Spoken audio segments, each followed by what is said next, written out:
You're listening to the Sex, Drugs, and Jesus podcast, where we discuss whatever the fuck we want to. And yes, we can put sex and drugs and Jesus all in the same bed and still be all right at the end of the day. My name is Devanin, and I'll be interviewing guests from every corner of this world as we dig into topics that are too risque for the morning show, as we strive to help you understand what's really going on in your life. There is nothing off the table, and we've got a lot to talk about, so let's dive right into this episode. Hello, hello, hello. All of my beautiful children out there, welcome back to the Sex, Drugs, and Jesus podcast. I love you all so much. I look forward to your continued growth and ascension. Today I have with me the great and mighty Reverend Karmen Michael Smith. He is the author of the book Holy Queer, and he is going to get both into his book and his personal upbringing in this here episode, y'all. Now, this episode was recorded back in May, June. I apologize if any of it is outdated, and I thank you for your continued patience with me as I work very hard to try to get these episodes out. Thank you so much. In this episode, we're going to be talking about everything from racism to social anxiety, the dangers of isolation, and the good Reverend has a very interesting definition of sin that I want y'all to take a listen to. I think it's quite on the nose. Thank you again. Enjoy the show. I give you Reverend Karmen Michael Smith. Hello, all you blessed people, and welcome back to yet another installment of the Sex, Drugs, and Jesus podcast. Boy, have I got a guest for you. Today, I am joined by the mighty and powerful, insightful Reverend Karmen Michael Smith. Isn't that a beautiful, poetic, electric name that just poured out of my mouth like, I don't know, a million butterflies dancing in glitter on a gleeful Sunday summer day? How are you doing? The good Reverend. How you doing, Carmen? I am doing well, and thank you so much for having me. Absolutely. Now, y'all, he's the author of a thought-provoking, challenging book that challenges you in the best ways. Quite intriguing. It's called Holy Queer. Holy Queer, the coming out of Christ. Now, Reverend Karmen Michael Smith was born and raised in a small town, Texas. He's a Black queer theologian, cultural critic, author, as I just said, and he's going to tell you why he refers to himself as Lizzie Mae's grandson. She sound like she could make quite a pot of greens, honey. And he's the founder and pastor at Core Culture, which is an inclusive and affirming Black culture experience. He can tell you about his nonprofit, and he also serves as the director of the Center for Community Engagement and Social Justice at Union Theological Seminary to advance the causes of social justice. No justice, no peace, viva la resistance, all of that. Yeah. Well, go ahead. I'll give you the floor to say whatever it is you would like to say as we spin this thing open. Well, I would say thank you for having me. And yes, I am Lizzie Mae's grandson. She did make a good pot of greens. She was a fantastic singer, church mother in the Kojic church in the South. And she loved her grandson, me, and she also loved her son, who was gay, and she loved her niece, who was a lesbian, and she loved her whole family and set the tone. And she was a formidable opponent who would always say, I love you enough to talk some sense into you. And so she would tell you hard truths in love in a way that you could receive it. And so I am Lizzie Mae's grandson and happy to be here talking with you.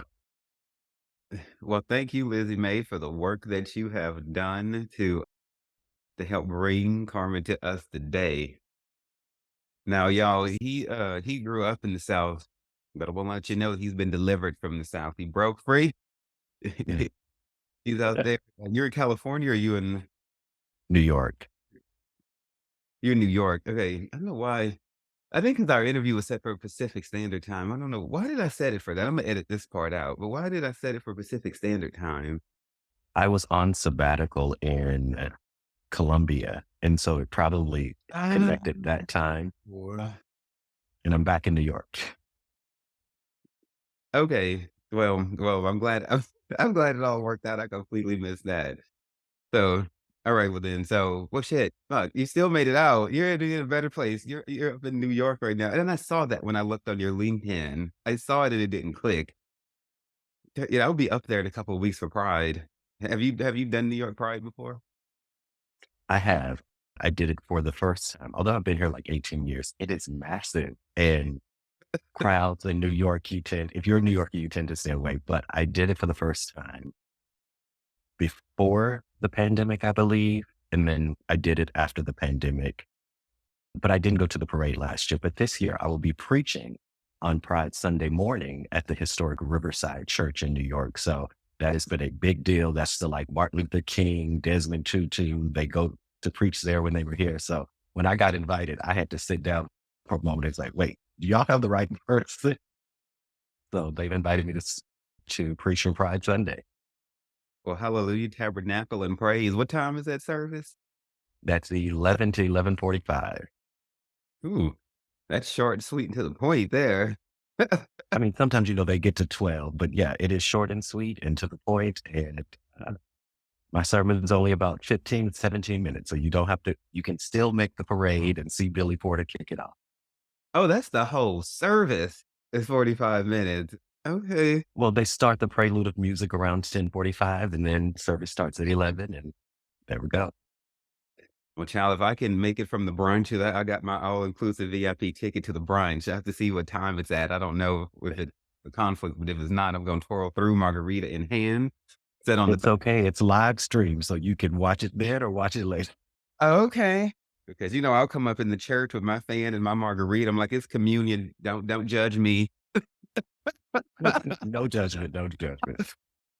Okay, so I was religionnews.com. I found I was researching you. They did an interview with you and y'all. He has quite a few media interviews out there. And this quote that you gave them was you said that you focus on the black church in your criticism because you love the black church. I thought that this was a beautiful quote to have you kind of deconstruct for us because I feel like it sets the tone for what we're going to talk about and for the book that you wrote. Yeah, the quote, and I get asked about this all the time. I must preface this by saying that Toni Morrison interview that y'all probably see online a lot, where the person asked her, will you ever write about white characters or something like that? And she was like, you have no idea how racist that is because you wouldn't ask a white person, what they write about black characters. And in my very first interview, someone said, so you dedicate this book to the black church and this is all about the black community, but couldn't it be like for other people as well? And I'm like, yes. And they pushed me on why wouldn't I just say that? And I'm like, well, it's also my experience. It's about the black church. It's about a little black gay boy growing up in the church. So I'm talking to my community and my experience.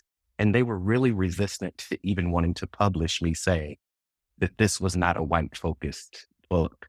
And I'm saying, no, it has greater amplification, but this is about the black community because this is how I grew up in the black church. And the black church has a power so much, even if people don't go to church. If you look around us, everything that the black church has created, everyone else is emulated, from the way we sing, to the way we preach, to the way we dress, to the black woman who's sassy and got that church fan in her hand. I mean, how many church fans are now in every club and drag show? I mean, everything the black church creates, the world emulates. And so if you think of like Sylvester came from the black church. And so there is so much wealth of talent, LGBTQ plus creativity and leadership. There's so many black women. There's so much wealth within the black church that I say, if we get it right here, if we sweep around our own front door and clean our own house, then the world, we can then like let them emulate that. But what we're producing right now is not inclusive. It is not loving. And I question whether it is both black and church if it's not those two things. Amen and amen. Look at how I love how deep and well thought out that it is. This book was written for love. And basically what I'm hearing you say is that the church has gotten away from its original purpose. Hmm. Yeah. And I think in all of the largest, in all of the big buildings, and all of we've got 20,000 members and 50,000 members, and all of I mean, if you think about all of the social movements and all of the stuff that actually happened in the church, it didn't happen in a mega church. It happened in the small congregation where the pastors may have had a Cadillac, but those pastors went to the hospital when your family got sick, came to your house to bless your house. When someone needed, they actually drove over to your house in the middle of the night to help. They are serving in communities. And when people say, I don't like pastors, I don't like that, whatever, I'm like, I understand. But I would also offer that the majority of pastors who are pastoring in the Black church are not mega churches. They're not mega pastors. They don't have book deals. They don't have $1 million followings. They don't have 50,000 members. The median church has about 230 members, and that ain't 230 people who show up every week. So I'm just saying that there is still power within the church if the church can continue to hold to its mission of service while also looking at the congregation in the pews. Every pastor is told, hopefully still, but when I was growing up, you preach to the congregation in the pews. That doesn't mean I'm outside looking for to get 20 more people to come in and 50 more members. Who is in my congregation? Meet those needs. And so if we can get back to doing that, then we can look at our congregations and see that there are women, there are trans, there's lesbian and gay, there's non-binary, there is rich, there is poor. These are our congregations. Minister, don't talk down to, but minister to your congregation. Why did you become a reverend? I was called to ministry in 2011, and I've always known, I'll say that, because when I was a little kid, we had a prophetic pastor. I was about 4 years old, and my mom loves the story about at the end of this choir rehearsal, he picked me up and said, say something into the mic.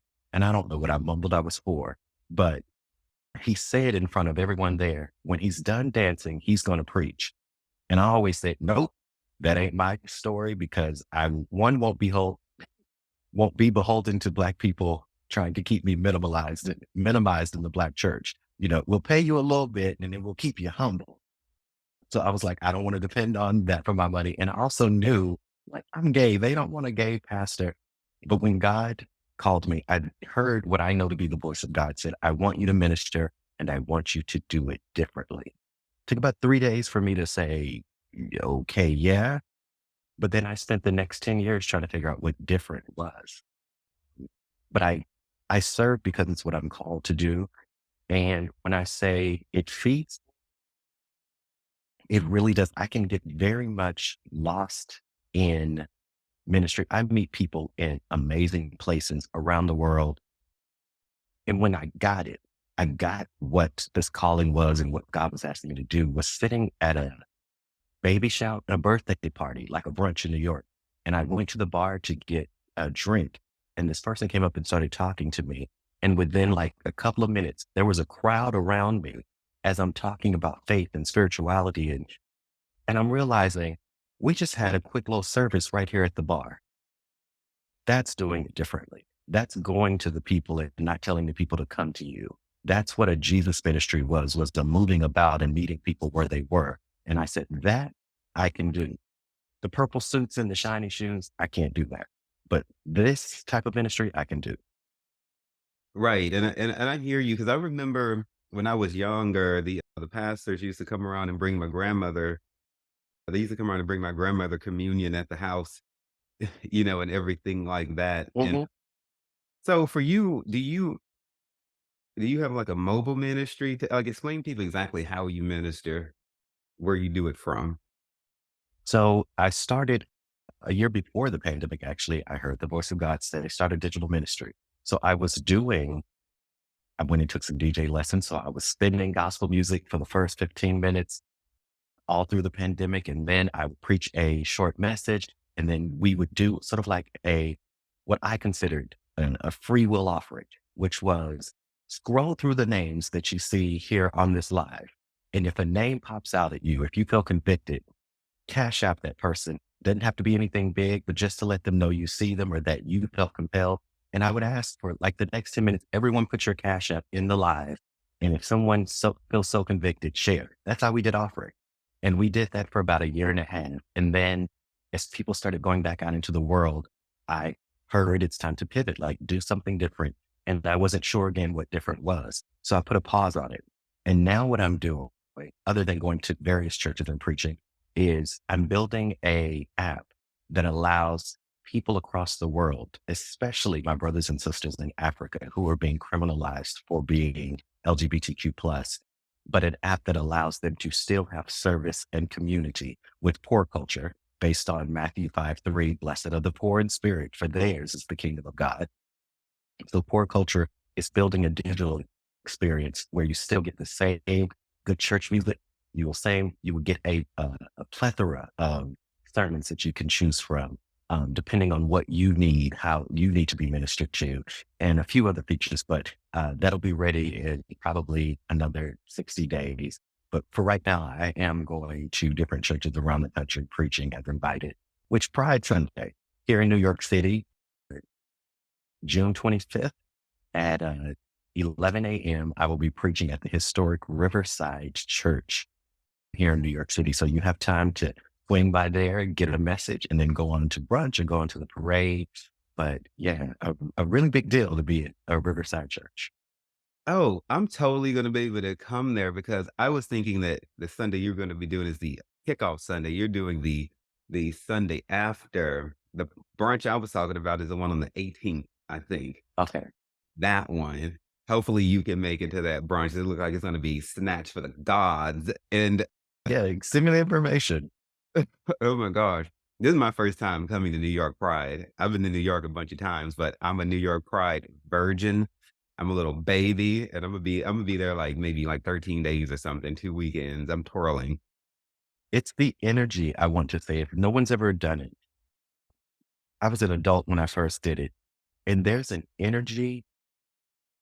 If you've ever been to a Janet Jackson concert, it's something you can't explain to people that like it's almost spiritual, that everyone is on one accord and everyone is here for this intention of joy and liberty and freedom. And I don't know, and it just, and you embody it. And that's what happens during Pride here in New York City.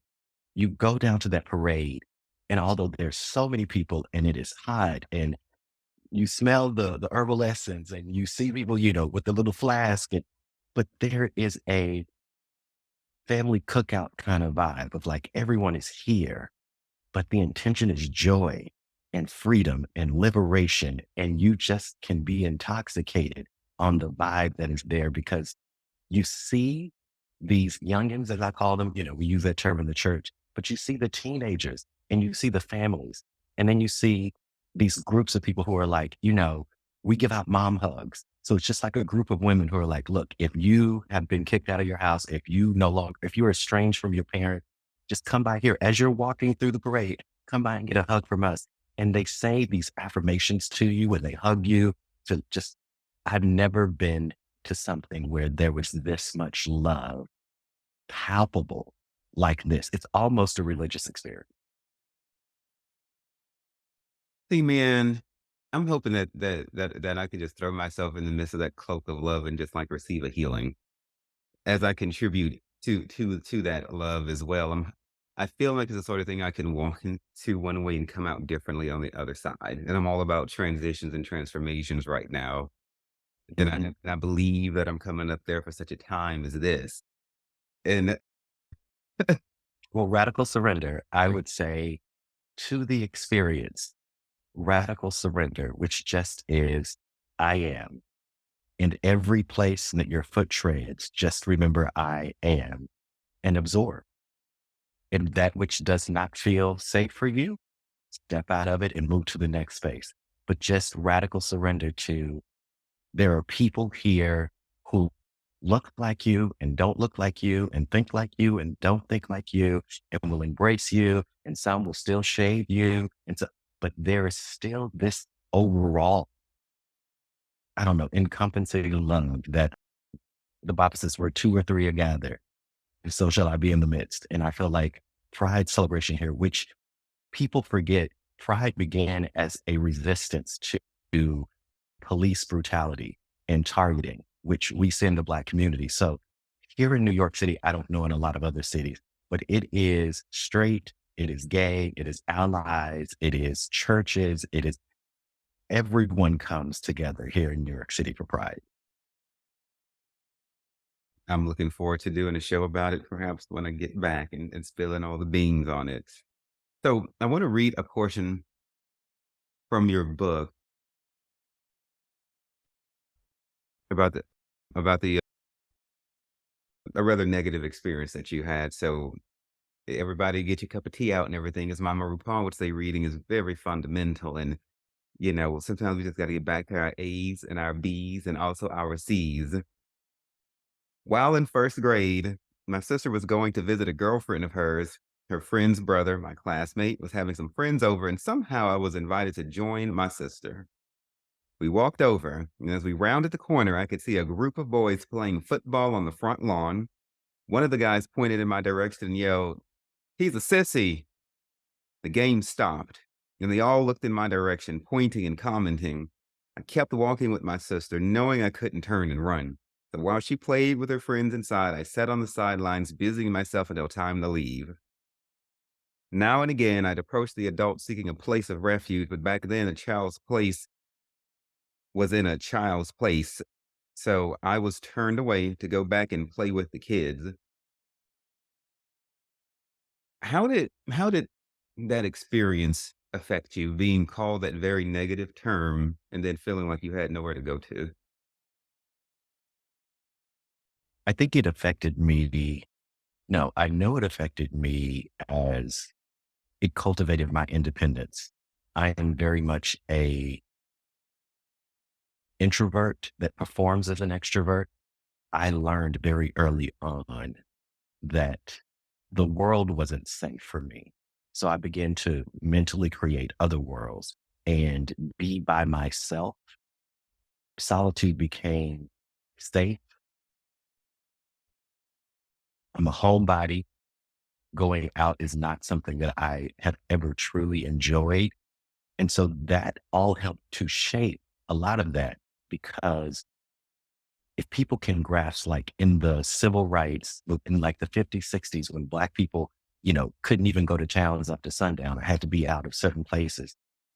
I grew up with that as a grandmother who then passed that on to her children. So we didn't go out much because we cooked at home. Going out to eat was a big treat because we always had food at home. We hung out at home. We took summer vacations to our family's houses. We went to our cousins. We went to our grandmas, that sort of thing, because that was safe. Well, as an LGBTQ plus person, it is safe for me.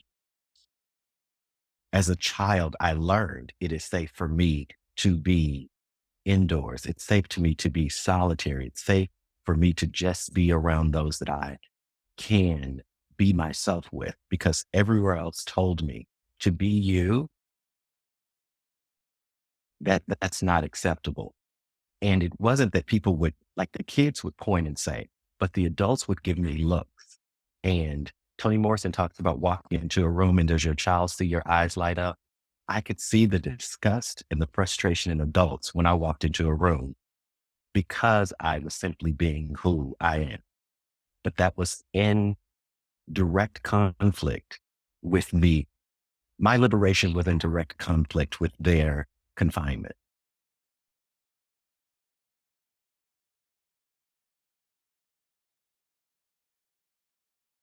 When you say their confinement, do you mean their belief that your lifestyle was inherently evil?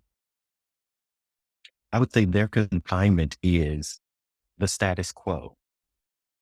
Hmm. Respectability is rampant within the Black community. And it is, we are trying to be acceptable and respectful in society to be seen as equal. And that was really like a thing in the 80s as well. Black people, I mean, I talk about this, we had on our suits and ties, and Black men and have a certain way of being Black men. And that is the only way, which we now know is toxic. But Oh, it was for me to be free to eat. I mean, something as simple as if you were born in the late 80s, I mean, if you were alive in the late 80s or 90s, men with earrings was like, oh, wait, this is a big deal. Why would a man put an earring in? Is it because that's not respectable? And so trying to be respectable and accepted in culture by being confined, not being who you are, not, I can't wear a pink shirt because that's not mainly confinement. I have to walk a certain way or shake hands a certain way or make sure I have my voice low when I confinement, because that is not who you are. That's who you are bounding yourself up to be in, to fit into. And so that's why in many spaces, we talk about defining queer at the end of the book, not just about who you sleep with, although that can be a part of it, but it's about being at odds with all of the systems and everything around you and having to cultivate a space. That's the confinement that I'm talking about, not being who you are. And for someone to just show up and be who you are, you're like, oh, no, no, no, that's offensive. Right. Well, they've already judged you before you got there because of their preset conditioning. They told us Well, the same thing in church about, no piercings. They told us no tattoos and everything, stuff that they just decided should fit into defiling mhm. people or whatever the case may be.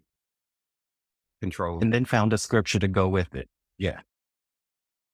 The one I probably hate the most was how they used to tell us not to masturbate, and they took that story from when that guy was supposed to have sex with that woman after his brother died. Because the culture in the nation of Israel, like if you had a brother, he had a girl, a wife, he died, then the brother is supposed to go have sex with her to raise up kids in their honor. And then he was like throwing shade and being bitter for whatever reason. And I guess he didn't like his brother. I don't know. So he went there and lied, had sex with a woman. They didn't come inside of her. He would come on the ground.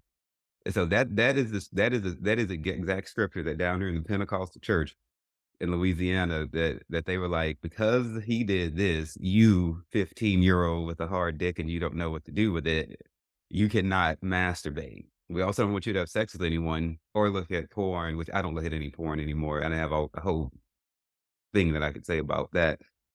They want you don't want you to do anything. Just pray about it and then go to sleep. Well, that is white supremacy doesn't have a color. And so what we've done is when things are done to you, when you oppress for so long, you begin to internalize it and will oppress yourself. And what we've done with the Black church is that we've taken the oppression in which we were born out of to resist. We've taken it on now at this point and are perpetuating it to our community, which is why I say we have to love it enough to talk some sense into it. Like, come back to who you are. I see you out here perpetuating white supremacy, which is an assault on pleasure. Anything that feels good, well, that can't be godly. Well, wait a minute. God doesn't want us to feel good. So God doesn't make mistakes. That's what we say. God knows all, sees all. He sits high and he looks low. But God designed these bodies that can experience pleasure, but God didn't know that. And so when people started experiencing pleasure, God doesn't like that.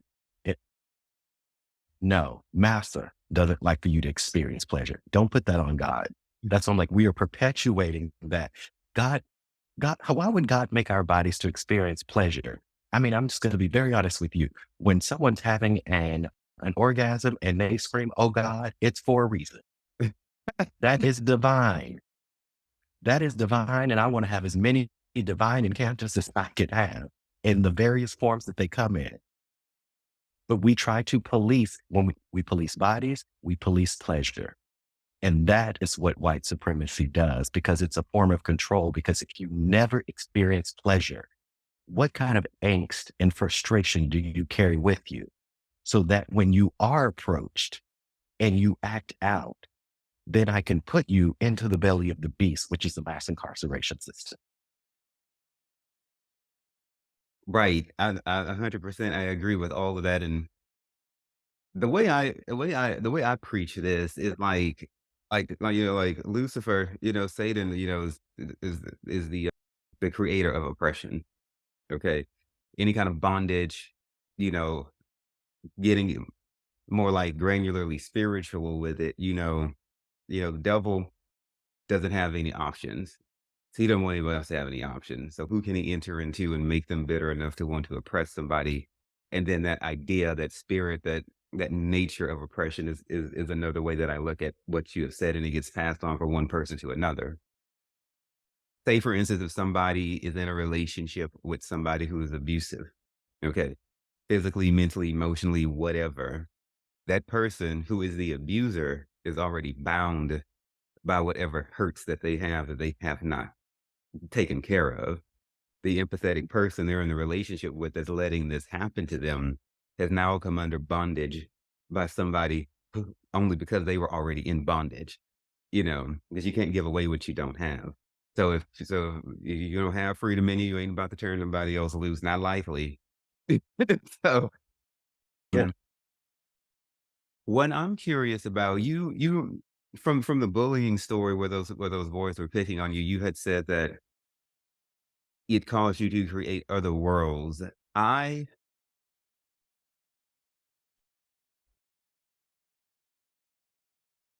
It's like the craziest thing. I keep trying to not talk about, like, my ex, or the ex, as I try to refer to him, because I'm trying to release all aspects of ownership, of connectedness, or claiming that old lifestyle. He was super introvert. Guy, by his analysis of things, was not able to express himself freely when he was a teenager. Till the time that I broke up with him earlier this year, he'll be 27 this year. Sometime in middle school, a girl said something negative to him, and he held on to that for all that time. And he definitely created ulterior worlds in his head and things like that. And I think it's like God made a microcosm of him and has taught me, like, so much about the nature of humanity. And it's like, even though I'm no longer with him, like, I was out at this social event last night, and this person was there that resembled, like, his mannerisms. Like, when he would be out in public, he would just be on his cell phone. This person last night too, into anime, and all of that. But when everyone else at the table was talking, he's just sitting there on his phone. Social anxiety. I could see the nervousness in his eyes, but at the same time, I could feel like him reaching out and wanting to connect, but to be too afraid to do so. And so then back into a world that is safe, the phone. Okay. Things like anime, like what this guy's shirt was wearing, and the X was big into that too. Anime is a form of escape. You know, what I'm curious about is, how were you able to be heard? Like, I'm guessing this guy that I had met last night at this social function, and how the X is, they turn into themselves, come up with these alternate worlds.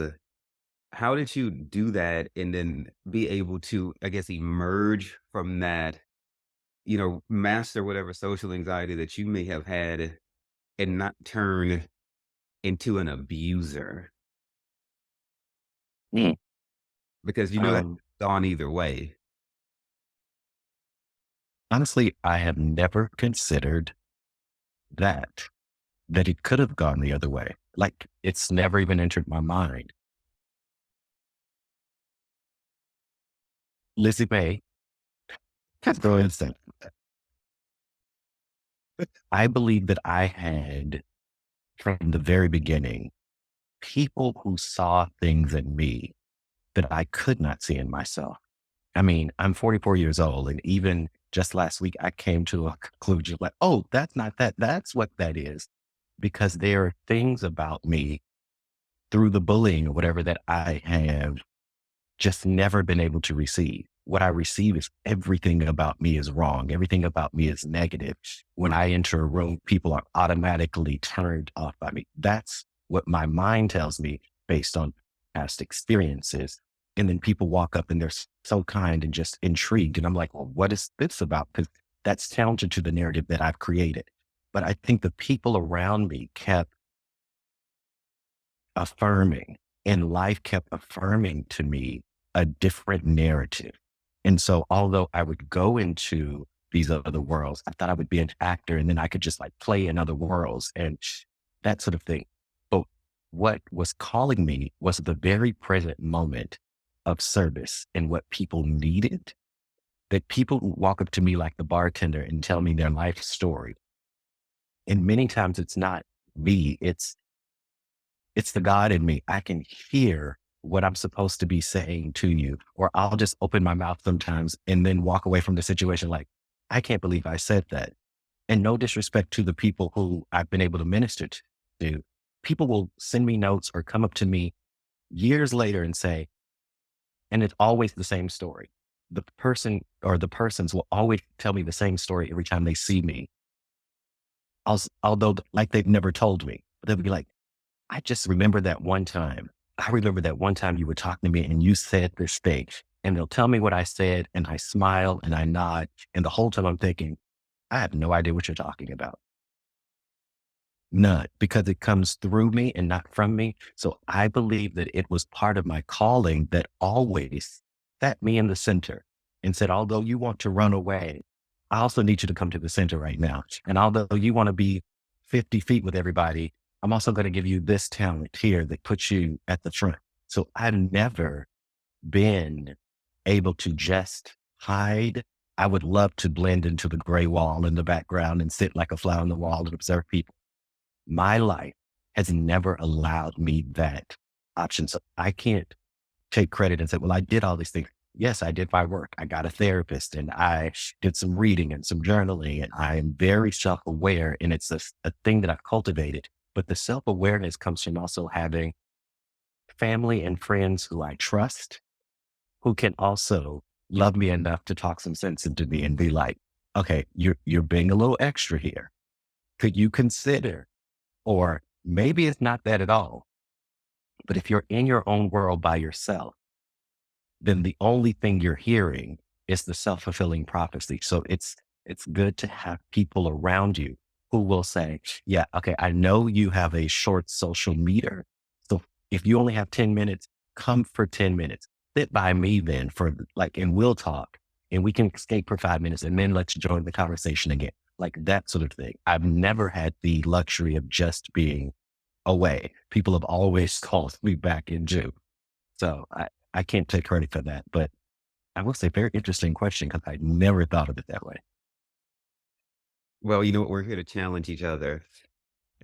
What I'm hearing you say is that the challenges came to you from the different people who love you and you were open to accept it. Then that has to be the difference. Because Mm, with you're a minister, I'm a minister. God puts us through experiences so we can ultimately go and share it. Because we're not gonna keep our mouth shut. And we gonna tell not we gonna tell it, tell right. on it, write it, whatever we gotta do, send a kite, whatever. And so, because I'm a total extrovert. Sagittarius, December 16th, twirl, glitter. I think I got a rainbow beard right now. Hello. And so I'm all about that life. I ain't nothing. Okay, I'm here for the rainbow. Nels, you better work. Oh, and so, it's like, I feel like God is teaching me about introverts and people with social anxiety and things like that I had not struggled with before. Just so I can learn and so I can help. I am going to do a whole show on like social anxiety and perhaps it is introversion because this experiences with the ex showed me how people are suffering in silence right next to me, and I didn't realize it. That guy last night who I met at this social function, I just saw like kind of like an internal anger, mixed with that longing to relate, but not feeling like he could. When I was with the ex, I would introduce him to new friends, after we left whatever social function, he'd be like, they didn't like me. And I'd be like, oh, did I miss something? Did someone say something or do something rude? He'd be like, no, I just can tell. And I was like, well, is there a chance that maybe your mind might be making that up? And so it's very, very validating to me to hear you say the stuff that, look at you letting God flow through you right now. Okay. It's very healing and validating to me to hear you say this then. Because like I know I'm not crazy. Like I know my friends didn't do anything to him. And so and and I don't and I'm not mad at him or anybody who is suffering like this. But I challenge people to to do what you're saying is to get out of their head, and to be open to people who are actually going to challenge you and help you. The other people living in the fantasy world are not going to be able to help you. So that means the people that you play video games with, unless they're friends outside of the gaming space, you know, you got to be careful with that. People you run around and have sex with. So many people out there doing that aren't happy with themselves, and they're just using it as a means to escape. Like you were talking about an orgasm as being spiritual. Sex is super spiritual. Sperm is a sacred substance.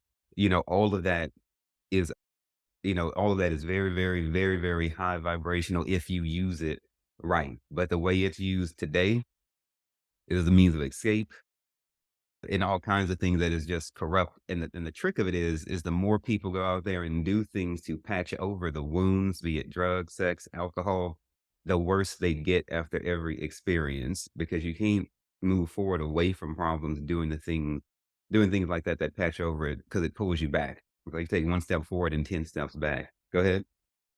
What I would offer the people listening to this and that will listen to this is first, you got it by right.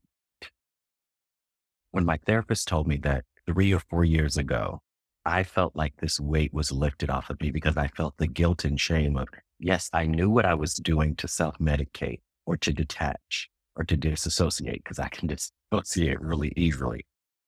But when she said, you got it by right, it was almost like someone said, there's nothing wrong with you. Like this is what you had to do. And now you get to make a different decision. You're no longer in that situation. You're no longer in your father's house. You're no longer in your mother's house. You're no longer, in that unsafe environment of walking around the corner and having those little boys call you a punk. You're no longer on that porch where the adults are saying to you, go back over there and play with the kids, although the kids are bullying you. So when she said you got it by right, I get it. As I said, we will, if something's done to us, we'll begin to internalize it and do it more. And you talked about how it perpetuates. Think about all of the respectable men who were the fathers, who were dealing with their own situations and then being confined and bound up and trying to just be what is deemed a man. And then bringing that confinement to the women that they are with and having children and bringing that confinement to the children in the household. And now nobody's free and everybody's bound and everybody's performing and trying to be something that they naturally are not, just to hold up some sort of false narrative of what respectability and Black pride is, when it should be authenticity. And so you got it by right, but now you are in a space where being away and detached is killing you. There is nothing about the God experience, and I'm not talking about church here. I'm saying the God experience of creation, nature, birds, flowers, human beings. Nothing about the God experience speaks to isolation as a form of thriving. Everything's about the interconnectedness of God's creation. How this bee needs to be there to pollinate this flower for us to have mangoes and blueberries, and that nourishes our bodies. And then the trees create the air, and then we breathe. Everything's about this connectivity. We thrive in connectivity. But when we isolate, it is the antithesis of love. Love for ourselves, love for community, love for the life that we have been given. Isolation. Consistent isolation, escape, disassociation is saying that this place here is not safe for me and I want to go away. But the question you have to ask or be around people, because people live on porches. Everybody who smokes weed lives on that porch. Everybody who likes alcohol lives on that porch. We tend to go around the people who like what we like. But can we sort of shuffle this like a deck of cards and hear something different? See something different, try a different boot, try a different environment where maybe you don't like clubs, but you like a lounge. Maybe you don't like a lounge, but you just like playing cards with family and friends, but be open to the possibilities of that served you then. And it's now evil to you. So you have to be able to see at this point in time, you are no longer there. Yes, beloved, you got it by right. But now things have changed. And if you would come into the present moment, what could you experience? What love, what embrace, what community, what belonging, what joy, what, oh gosh, could you experience if you're in the present moment? Because yes, sex feels great, but how would it feel if you were present and not just performing? Oh, you better preach. That that last part of that message there rings out to males to me because so many men approach sex like a job, you know, that's how they reference it. Like I got to do my job, or performance. So much anxiety comes along with that.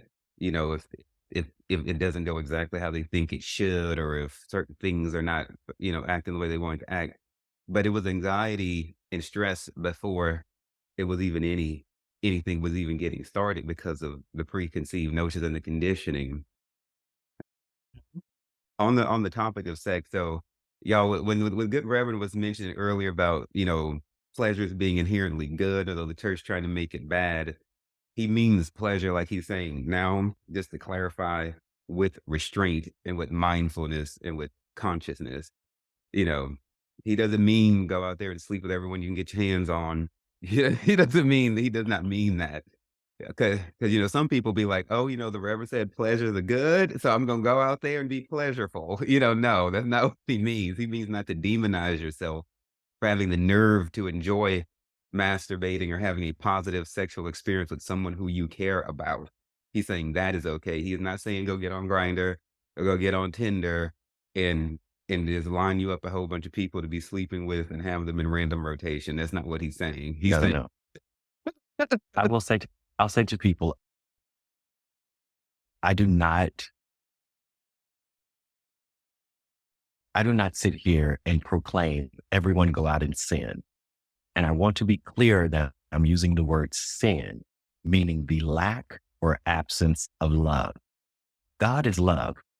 Anything you do outside of love is sinful.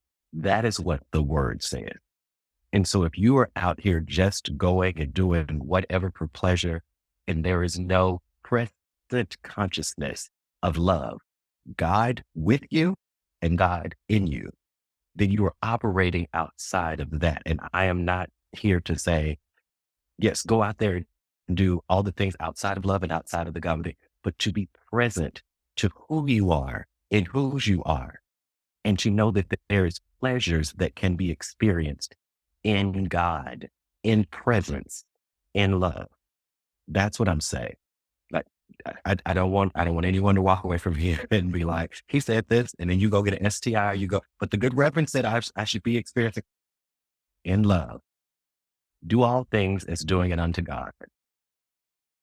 because in Jesus' presence is fullness of joy, and at his right hand there are pleasures forevermore. There's Evermore. there is such a thing as true pleasure, and then there's the lie that the devil can sell you on. So one of the we get ready to wrap this up. I'm gonna say one more thing, and then I'm gonna kick it back to you before we get into our dad jokes.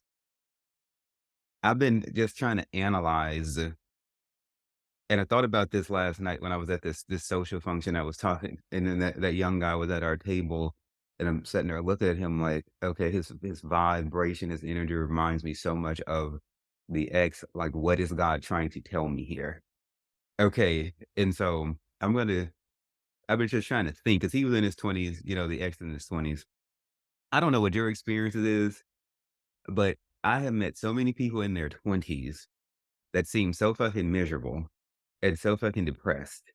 And so, look, I was trying not to cuss during this episode, y'all, because I got the good reverend on, and Oh, I held. please. Authenticity. I know, but I'm authentic both ways. I like to demonstrate flexibility. I can cuss, I can't. I just felt like I didn't want to do it. I'm not, but I'm flexible. Like I can date a girl, I can date a guy. I'm authentic either way. But I just wanted to do a little bit different. But I'm so passionate about this. So, but oh well. because it seems like, from your experience, you had negative things done to you at a very conditionable, impressionable age. You did not internalize the negativity. You let it go. You had that support group. Other people have had a support group and they rejected that support group. There's many factors there. But one thing I know that the people that this younger generation doesn't have is like the God that the God isn't there. And so I'm thinking that made a huge difference. 'Cause I'm trying hard to figure this out. It's like they have they have so many options, they can come and go as they please. They have all the toys, all the games, they're having all the sex. They're doing all the things they wanna do, and yet it's very difficult for me to find somebody in that age range that's, like, overflowing with joy. They know who they are, or they're on a good path to finding it out. What do you think is the problem? When I think about it, I think about Madonna's song "Love Profusion," when she was saying there's too many options, there's real isolation, and there's no consolation. Very underrated song, but she's talking about some major issues. It seems like the more people can do, the worse they get. So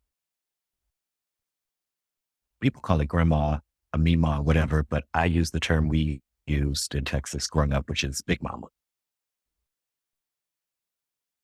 Andre Leon Talley said once that there's a famine of beauty this season for the fashion shows. There's a famine of big mamas. And this is not a indictment on anyone who's a grandmother, but big mamas in the Black community they were separate. It was like you could be a grandma, but moving to the title of like big mama or something was almost like a crowning moment because they looked different. They talked different. They behaved different. And they could say some really harsh things sometimes, but you didn't feel like you were being attacked. And everyone had a level of respect for, almost like the Queen of England, had a level of respect for the big mamas in the community. Today, we see Big Mama who is 45 and not necessarily in her 60s or 70s or 80s. And that Big Mama is the stories we create are more about, look how good she looks for a grandma. Mm. And not about what is her wisdom. How does she provide for her community? Because the grandmas were like the queens, like they nurtured, they cooked for, they babysat, they imparted their wisdom, they gave direction to our community. And we often found those in these spiritual places. And so now we have a generation that performs pseudo healing. And again, this is not an indictment. It's because we're missing that link. And the pseudo healings that I see is everyone says, oh, I'm spiritual, not religious. And I understand that. That's the language you have, but you are a spirit. So when you talk about healing, how do you heal your spirit without being connected to a greater spirit? Whatever you want to call that. But you believe that lighting an incense or lighting a candle or carrying some crystals, nothing is inherently wrong with that. Those are tools that can connect you to that which is greater than you. That can be, you can look down and see the ribbon tied on your arm and it will remind you of your connection to that which is greater than you. You can have the crystals and it will remind you about the energy that you have around you that is coming from the source. But when you solely seek to find your healing in a solitary, tangible thing, but your healing is an intangible thing that is connected to your spirit, then you have this sort of pseudo healing. And the reason I know it's pseudo is because a lot of people are, as you said, are walking around here angry, miserable, depressed. If you have been healed, you naturally heal other people. There are some signs to your healing. And joy is what the fruits of the spirit is what the Bible calls it. Where is your joy? Where is it if you are healed? So I would say this generation is missing. They have all the tools that will aid them in their healing, but they don't have the ultimate connection to that which is greater than them. And that doesn't come from just sitting sometimes and meditating. Sometimes you can find connection there, but your healing will come. We overcome by our testimony, by the words of our testimony. Where does the conversation happen? That's why people go to therapists, because they are now seeking to have some sort of dialogue. And my faith and my big mama told me, because those are great tools. And I use those tools.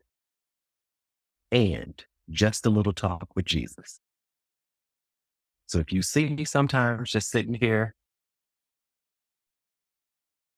I'm not going crazy. Sometimes I just have a little talk with Jesus as well, because there's a connection that once you establish a connection with that which is greater than you, healing can begin to come in. It's not an overnight process. You don't show up at a church or a mosque or a synagogue or even at someone's kitchen table to have a Bible study and develop a connection. And next day you healed and you don't do things no more. And it's a process. It's a relationship. And once you learn how to have that relationship, the other relationships will begin to fall in line. 100%. And I do not, I don't believe like all the answers are within us. That that mindset preaches a disassociation from God. I know it's cute and it sounds great and it's super popular. We have some answers in us, but just like the crystals and the gemstones, which you have to have faith even to believe that a quartz crystal is going to cleanse your atmosphere. You know, you can't really just prove that. So you can have faith in the crystal. Come on, we can take it up a notch and go directly to the source. So what Carmen and I are trying to tell you, boom, is that if you lean on God, you will have greater source power. There is nothing weak about being dependent on God. You can look at him like a big brother, a big parent. You know, you want to have a stronger person in your corner. So just consider what we've said. I hope that people begin to consider their spirituality seriously. What you're saying is right, because like the ex, his friends, this person last night, probably this person last night. You try to talk to them about God, they look at you like you got three heads on your shoulders. You try to talk to their parents about God, it's the same thing. And so people are having kids and they're not teaching them anything about spirituality. They're giving them everything that they want and then sending them out into the world. And so we have this problem. You know, this insecurity and validation. Like the Reverend said, you're not going to find it in anything tangible. So no matter how much sex you have, no matter how much alcohol you drink, no matter how much drugs you do, how many trips you take, how much you overwork yourself and stay at the office late, until you get on them rusty kneecaps, as my grandmother used to say, and call on Jesus, you are not going to actually be able to have true joy. You're just going to have fake temporary joy, and you're going to be just as empty. You're going to have to go run do those same things again. And so, thank you for staying over time with us. Do you have, before we get into the dad jokes, do you have any like final words you want to give to the people? Of course, y'all, his website is holyqueerbook.com. All that's going to go in the showy notes as they always do. And then, yeah, anything you'd like to say, Yeah. my Jeff? Well, I just like to leave with everyone what I leave with every group or person that I talk to. And that is embrace the discomfort of doing something, trying something, being someone new or different. Embrace it. It's a process, just like trying a different food. I don't know. I don't like. My mom always said that was bad, but try to embrace the discomfort. Let the disruption be the catalyst for your liberation. From one introvert to all the other introverts, what he just said. I'm not even going to add anything to that. As an extrovert, I can't even speak on that. I'm just going to let that be what it is. And okay, so dad joke number one. What did the shovel say to the sand?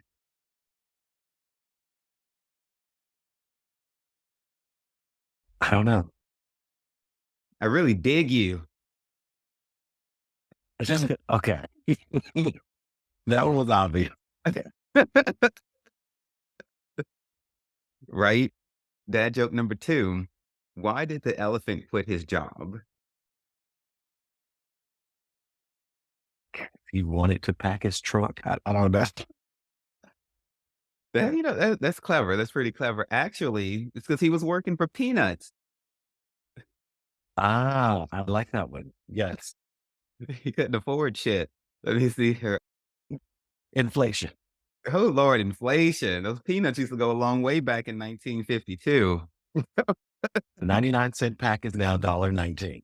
Okay. Ah, hell nah. Shit. I'm the most pissed off about my dozen motherfucking Krispy Kreme donuts, not $4.25 anymore. You got to damn near take out a loan to go get my to go Krispy Kreme. We're going to be making our own donuts in a minute. Okay. Last one. Why was the Incredible Hulk so good at gardening? Because they had a green thumb. Ah, you got it right. I got one. Ah, Absolutely. So, yo, we cover heavy yes. subject material on this podcast, but we really got to laugh. If you can't laugh at a good dad joke, you really need Jesus and some psychotherapy. So just laugh a little, live a little, go on Google and just Google some dad jokes if you feel yourself getting down and lonely. And so this has been Reverend Karmen Michael Smith. What a beautiful name. That sounds like the name of an archangel. It's just Karmen Michael Smith. Flying in the Well, same Michael was an angel, but I don't know if I'm necessarily an angel. in the resurrection, we shall be as unto the angels. So we might as well start calling ourselves that now. And so we find him on LinkedIn, Instagram, holyqueerbook.com. He's the author of the book, Holy Queer, the Coming Out of Christ. Y'all come into the light and be happy. Let's turn away from the evil and the anger and change our ways before it's too late. Because you're not going to always have a chance to do that. And you don't know if you're going to live to get old. So be careful with how you're playing with your life. Thank you for coming on the show, Karmen. Thank you for having me. Thank you all so much for taking time to listen to the Sex, Drugs, and Jesus podcast. It really means everything to me. Look, if you love the show, you can find more information and resources at sexdrugsandjesus.com or wherever you listen to your podcast. Feel free to reach out to me directly at Devannon at sexdrugsandjesus.com and on Twitter and Facebook as well. My name is Devannon, and it's been wonderful being your host today. And just remember that everything is going to be all right.